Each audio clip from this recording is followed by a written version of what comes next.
What's up everyone on the SeemsGoodMagic network? My name is Josh and you can find me regularly over at our YouTube channel, Basement Level Magic, with my buddy Doug.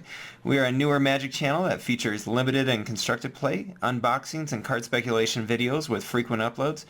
I want to thank Alex for asking us to present one of our draft videos for his channel, and I'd love it if any of you would like to come over to our channel and check us out. We're about to head into a battle for Zendikar draft, and I'll see you when it fires. Thanks! Alright, so we are in a Battle for Zendikar draft, and we have a really good rare here. Endless One is definitely a card that could go into basically any deck you'd be looking to build.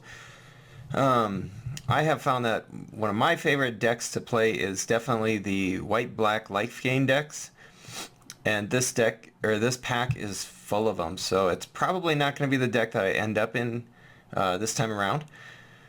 I think Serene Steward is definitely one of the decks, or one of the cards that you'd be looking to build with. Just being able to put 1/1 counters on any creature is really important.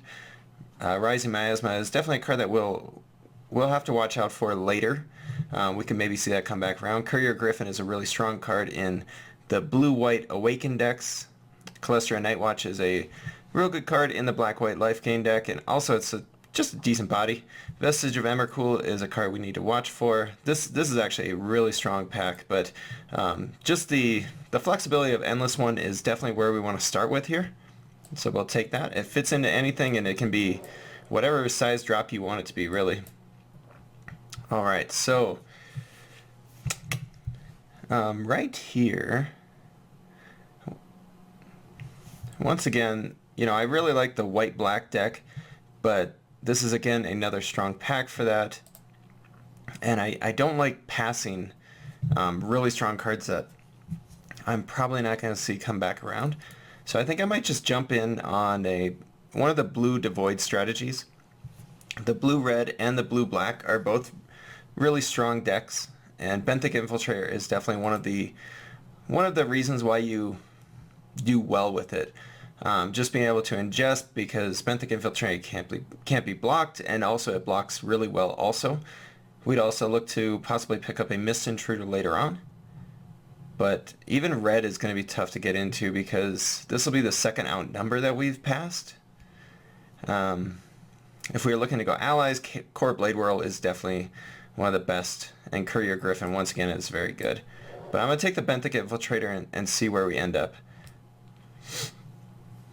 Alright, so there's a Kozilek Sentinel. So blue-red devoid is definitely one of the strongest decks in the format, and it's definitely one that you want to watch for. If you can try to get into it and have not many people in it, you'll definitely do really well. Retreat to Coilhelm, all these retreats seem pretty good, but they actually, I don't know, they've been a bit weaker than I thought they originally would be. The white one is definitely very strong. Being able to produce allies all the time is really good for you. Grove Tender Druids is a real good card as well. Just being able to pump out those plant token creatures for 1 mana is really strong, but I think we definitely want to, let's go ahead and try to stake our claim on blue-red devoid. Alright, so we have a few options here. Depending on how aggressive we want to be, we could look at something like a Valakut Predator, a Makindi Slide Runner. Gideon's Reproach is a really good removal spell. We have passed some decent white cards already that we need to worry about. Otherwise we definitely look red. Anticipate is it's a fine card. I don't think 4th pick overall we want to be looking to go down that road though. What we could do is probably just go with one of the more upside creatures, but I don't know. Gideon's Reproach is really screaming at me. I think I'm gonna go with the Slide Runner. I want to just get early drops. I want to be an aggressive deck here. Tightening Coils is definitely a fine card. If we had picked that white card, or if we had been going white, I think Core Cascade would definitely be one of the easier pickups. Rush of Ice it's a decent card, and you're able to use it in a lot of these aggressive decks if we end up in one that we are hoping to be. Tightening Coils, though, is just a real easy way to basically take out his creature. They are able to block pretty well in general because you're going to put it on one of their bigger creatures. But just being able to make it so they can't attack with it is really important. So Tightening Coils has really overperformed, I feel. Alright, so here we've got a few options. Mostly just two, though. I'm looking at Oracle of Dust versus Valakut Invoker. You know, as far as the Devoid strategy, Oracle of Dust definitely fits the bill better. Valakut Invoker, though, I think is just the stronger card, period.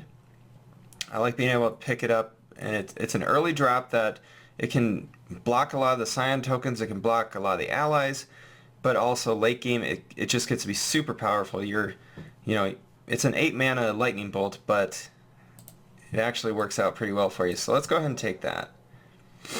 Ooh, Stone Fury. Definitely seeing a Stone Fury is a good sign for us. Seeing the Shadow Glider is a little disappointing because we could have definitely tried to move in on like a white-blue flyers. But I think seeing Stone Fury now, I'm going to be real happy with our 3 red cards so far. And Stone Fury is just a really good removal spell in this format right now.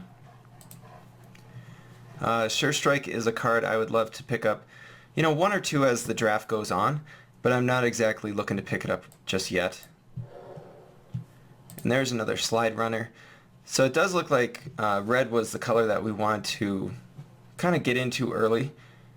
There's a Dispel, but I'm not too excited about that. Oran Reef Invoker I think is a fine card if you're in green, which right now we are not. I think we're just going to try to cut as much red as possible. Scythe Leopard is fine if we were in a aggressive green-red deck as well. Territorial Baloth is a very strong card also, but right now we're not headed that way. Okay, so after seeing this, we haven't seen much for blue since we took the Benthic Infiltrator and Tightening Coils. I'm going to go ahead and grab the Shadow Glider and see if maybe some more of the really good white cards are coming around. Unfortunately, the white flyers, they don't really fit into not like an ally strategy, which is what you tend to look for in a red-white. But flyers are really good in this format, except for this one. It's a 1/1 flyer, which you really don't want to have. I'm going to just grab the Expedition Envoy and see if we end up in like a red-white allies deck. McKinney Slide Runner doesn't play well with that, and neither does Kozilek Sentinel, but, I guess we kind of went in on that blue early, and it's not really panning out right now. I don't think any of these cards are very exciting for me. We could just grab the Dispel just in case we end up in blue. And here we'll take the Upheaval. These are all cards that we're not looking to play any of these.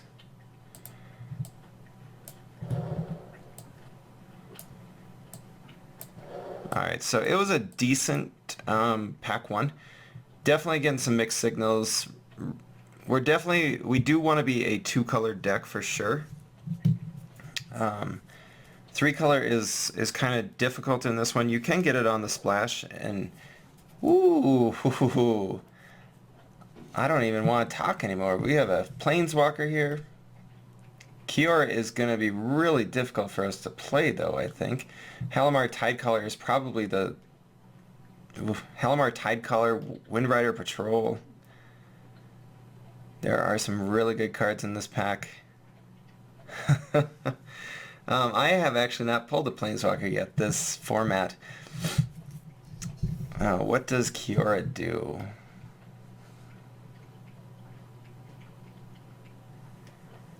So it looks like you're getting definitely some card advantage with the -2 ability.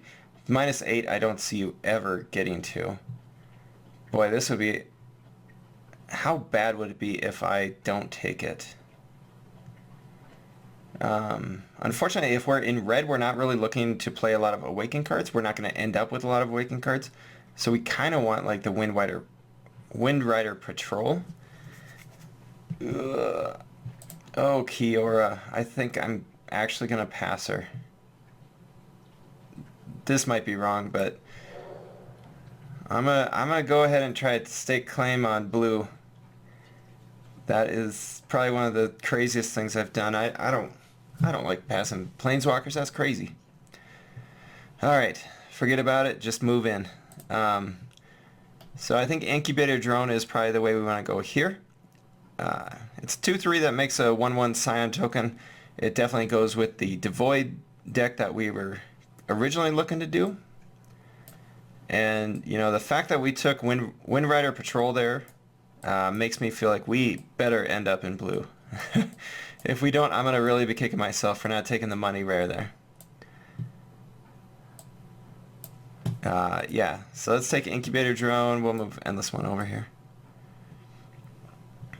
Otherwise, other cards you could be looking at here, I don't think Belligerent Whiptail is that good. Rune Processor, we'll definitely hope to get one later in the draft, but there's lots of those out there, and hopefully we'll be able to get one of them. Here we could possibly look to go Skyrider Elf, but I think we definitely want to go with something like Touch of the Void versus Outnumber. Kozilek's Channeler is very good. Smite the Monstrous. This is a really good pack, definitely for us. Because we could be looking to possibly have some Eldrazi out here, and Kozilek's Channeler will help us ramp into it. Outnumber if we have a ton of creatures, which like right now we do. Touch of the Void is just an early spell that'll kill creatures or finish off your opponent though. I like the flexibility of being able to go to the opponent and the creature. So I think I'm going to take Touch of the Void. It's definitely a real close call between Kozilek's Channeler, Outnumber, and Touch of the Void for me. Ooh, there is Munda. Munda, Calestra, Healer, Complete Disregard. Wow, lots of good cards here. We could definitely look to splash Munda. Not that we have any other allies, but yeah, I doubt that that's going to end up well for us. If I were splashing anything, I'd probably like to splash like the Complete Disregard. I think I'm just going to go ahead and take the Spell Shrivel though. Spell Shrivel has proven to be a really, I don't know, it overperforms what you think it would do. Just the tempo swing that you can get from countering something is huge. Yeah, so we're definitely passing some really good cards here, which is tough. Wave Wing Elemental, I could see that coming around to us, so we're not looking to do that now. Alright, so Adverse Conditions is definitely another overperforming blue card in this format. It's just proven to be really strong, and you know, huge tempo swing. The fact that it's at instant speed is really strong. Some other cards that we could be looking for: another Wave Wing Elemental, Eldrazi Devastator. Grave Birthing has been really, it's been surprisingly good. We're not playing black though, so this second pack we're really putting a claim on blue. We're going to try to cut a lot of people. There's Bloodbond Vampire. This pack we would have totally been happy with getting a lot of black-white life gain cards. So right now a lot of our deck, it looks fairly aggressive, which makes me think that I may not want to hold up mana for something like a Horribly Awry, and rather go with something like an Incubator Drone. Once again, another Eldrazi Devastator. Demon's Grasp is something to worry about, and Bloodbond Vampire is just insanely good in the black-white deck. But we'll take another drone. Ooh, okay, so here's a Rune Processor versus a Tightening Coils.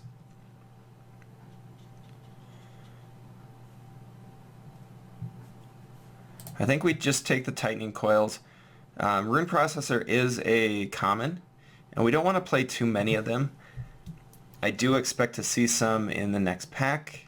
Sure Strike would be really good, since we're somewhat aggressive. We're not the most aggressive deck out there. Yeah, I think Tightening Coils is just a real decent removal spell. And then here we could, I'm looking between Coral Helm Guide and Sure Strike. The great thing about Sure Strike is it's almost like a removal spell for red. You know, you have a lot of creatures, you know, like our McKinley Slide Runner, you play a land, it's a 3/2, and then you play a Sure Strike on it, and it's 6 power first strike is really impressive in this format. But it seems like red cards are coming around. I just want to keep cutting the blue. Make sure that we end up with a lot of blue in the third pack, because it does look like, you know, somebody may have cut off the red, or else we're just getting better blue cards this time around. Incubator Drone ×3. I don't see why not. Ooh, Sludgy. The Sludge Crawler is definitely a really strong card if you're in a red-black Devoid or a blue-black Devoid. It's, you know, just getting it out on turn 1 and being able to ingest right away is really important. Demon's Grasp is a decent removal spell, but we'll go ahead and grab the utility land, the Skyline Cascade. Here we will... I'm going to grab the Blighted Fen. I doubt we end up playing it, but if we open some crazy black... Wow. I was going to say black bomb spell, you know, maybe we'll splash black. But Calestra Healer coming back around shows me that there must not be a black-white life gain deck in this pod. I'm really surprised by that, because I find it to be a really strong deck. Here, I'm going to grab the Lava Separator. I don't ever anticipate playing it, but just in case, I might as well. So we have definitely moved into the blue-red. I like to separate out my cards so I can... Ooh, every time I want to start saying something, I see a really good card. So here we have to ask ourselves whether Woodland Wanderer is worth the splash. You know, the fact that it would be on splash, I think, is okay, because then obviously it would pretty much almost always come in as a 5/5 Vigilance Trample. It's just a matter of whether we would be able to activate it. Otherwise, I like Adverse Conditions, Kozilek's Channeler, McKinley Slide Runner, Processor Assault. I feel like this is a very strong pack. If we were in pack 1, I would absolutely take the Woodland Wanderer. And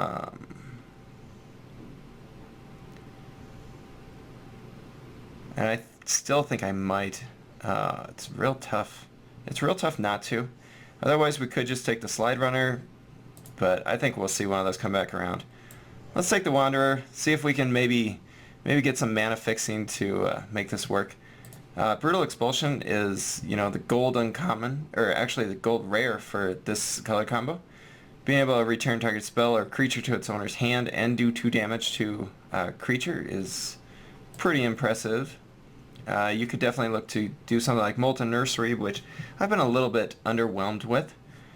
Doing 1 damage to target creature or player whenever you do a colorless spell, which we have a few, you know, several of our spells are not colorless, so we're not a true Devoid deck here. But I think Brutal Expulsion is definitely the way we want to go. And Woodland Wanderer, you know, we're going to need to see a Evolving Wilds or a Pilgrim's Eye to put that in. Other cards that I would look for in this deck, there's another Spell Shrivel, a Mist Intruder, Complete Disregard looks great. We could definitely have ended up in a really strong black deck, I think. Oh my gosh. So Hero of Gomafada has been passed twice. That card is bonkers. If you haven't played with it, I suggest you do it. In pretty much any ally strategy, this thing is really hard to deal with. We could definitely hate on it, but I don't know that we have, you know, we don't have a deck that's done yet where I'm okay with not taking some playable cards. Vestige of Emrakul and Valakut Predator are both cards that I'm looking to take here. I'm kind of thinking I'd like to get the 3-drop rather than the 4.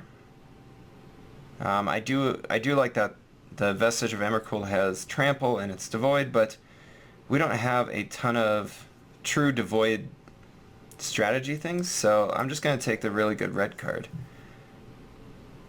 Alright, and this time I'll pick up the 2-drop McKindy Slide Runner. You know, we could again go with the Oracle of Dust, but really we don't have a lot of specific Devoid synergies. We don't have the gold uncommon that makes it cheaper to play Devoid cards. So I just want to take outright good cards. And McKindy Slide Runner is definitely the one that I want out of that. Oracle of Dust is a fine card, but we've got a lot of fairly aggressive plays. So we'll take that. Outside of that, Gideon's Reproach is very strong. Aligned Hedron Network is nothing too exciting. Alright, so here we could look for Cryptic Cruiser. What's this one do? It's a Devoid. You can put a card an opponent owns from exile into their graveyard and tap a creature. I don't think that that's going to be strong enough to play in this deck.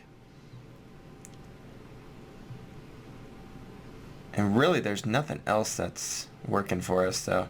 I think I'm just going to take the Eyeless Watcher and try to hate draft it from, if there is a green player.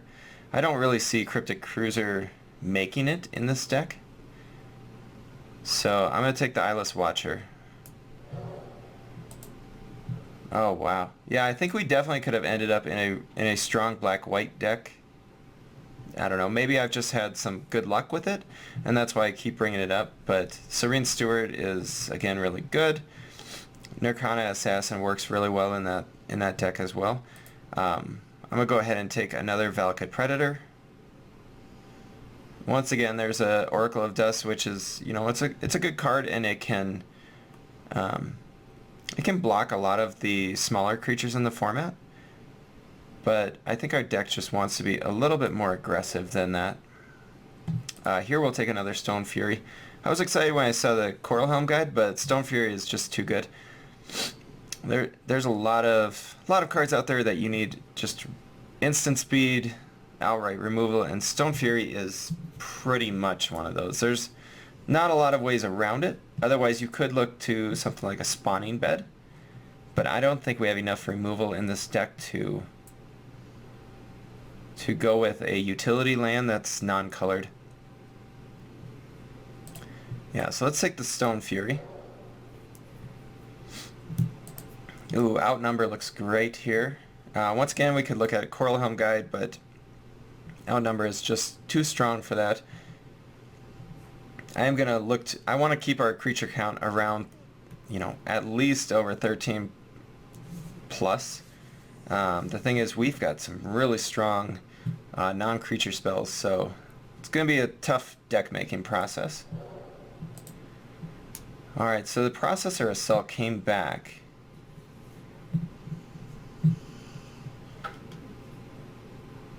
Ooh, sorry about that. Encircling Fissure, I think, is probably what I'm going to take here. We really only have one way of ingesting, and that's with our Benthic Infiltrator, so I don't see us ingesting a lot. So taking Encircling Fissure out is going to be the most important to me. There's a Molten Nursery. We could definitely try to go with that. We do have 1, 2, 3, 4, 5, 6, 7, 8, 9, 10 colorless spells. Otherwise, I could definitely go with Scour from Existence.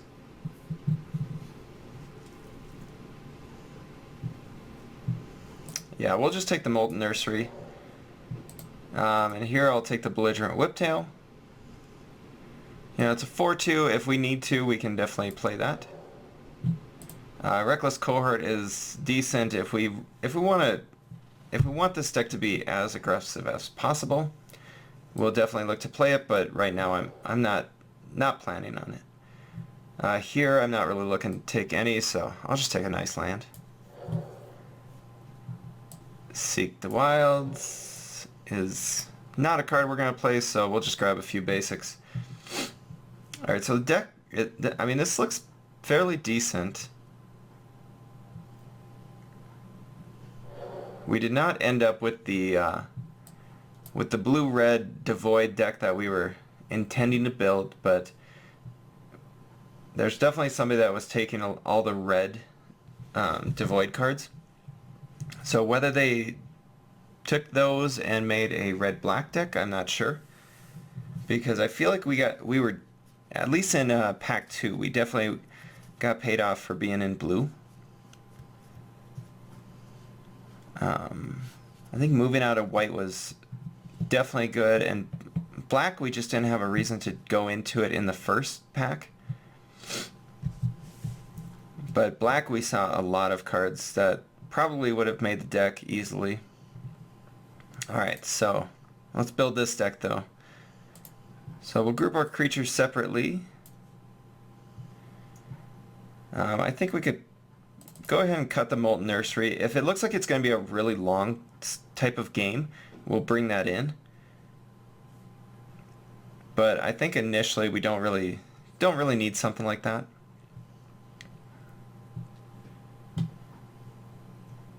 And I'm not sure if Kozilek's Sentinel is going to be good enough to make this deck. The only issue is that we definitely want to play 18 lands. We've got all these landfall creatures. We want to be able to trigger them. And we've also got 2 Stone Furies, so we want to be able to hit that probably with more than 5 lands in play.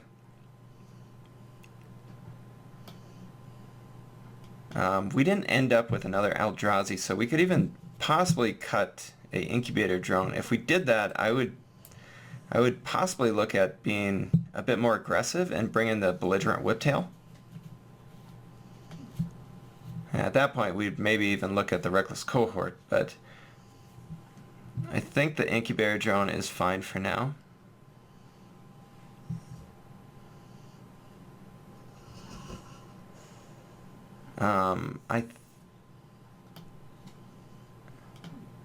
Yeah, I'm just going to go ahead and cut the Coral Helm Guide to start. And then we'll go ahead and bring our groups together. We'll look to play the Skyline Cascade for sure.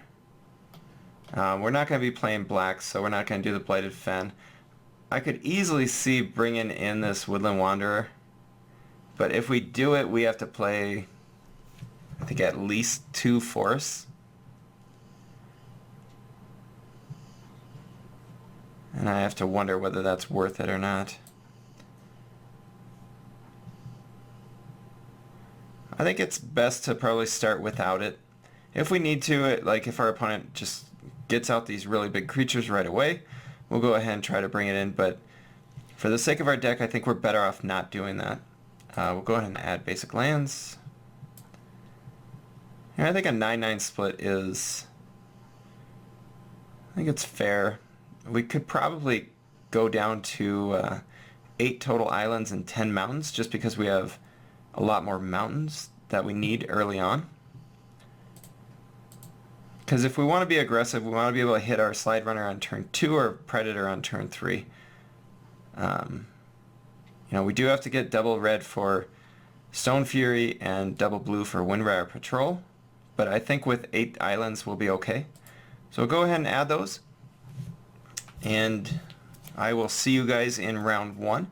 This is going to be our red-blue aggro deck. Once again, this is Josh here with Basement Level Magic, and I will see you in round 1. Thanks.